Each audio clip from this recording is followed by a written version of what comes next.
कल्पना कीजिए एक ऐसी जगह की जहां बच्चों की परवरिश माता पिता नहीं बल्कि धरती की गर्म सांस करती है। दुनिया के कुछ हिस्सों में ज्वालामुखी से गर्म हुई रेत ऐसे पक्षियों के लिए प्राकृतिक इंक्यूबेटर बन जाती है जो घोंसला बनाने के बजाय अपने अंडों को रेत के हवाले कर देते हैं। हर साल ये पक्षी लंबी यात्रा करके उसी तट पर लौटते हैं। नर और मादा मिलकर एक गहरा गड्ढा खोदते हैं, अंडा उसमें सुरक्षित रखते हैं और फिर उसे गर्म रेत से ढक देते हैं। इसके बाद उनकी भूमिका लगभग समाप्त हो जाती है। अब पूरी जिम्मेदारी प्रकृति की होती है। लेकिन यह शांत दिखने वाला समुद्री किनारा असल में खतरों से भरा युद्ध क्षेत्र है। रेत के नीचे छिपे अंडों की तलाश में सबसे पहले पहुंचता है विशाल कोमोडो ड्रैगन। उसकी सूंघने की क्षमता उसे सीधे सही जगह तक पहुंचा देती है।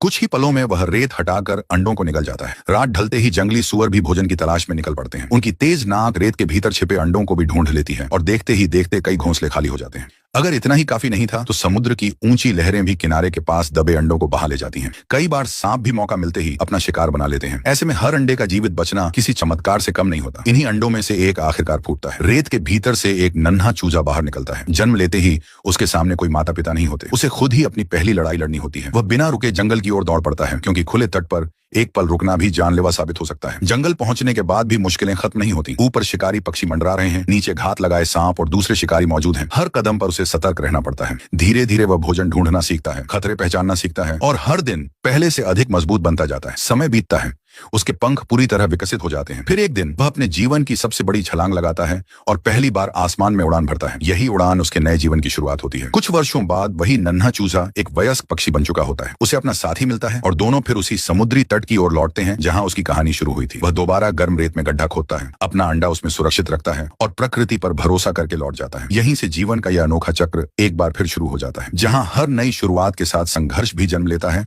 और उम्मीद भी।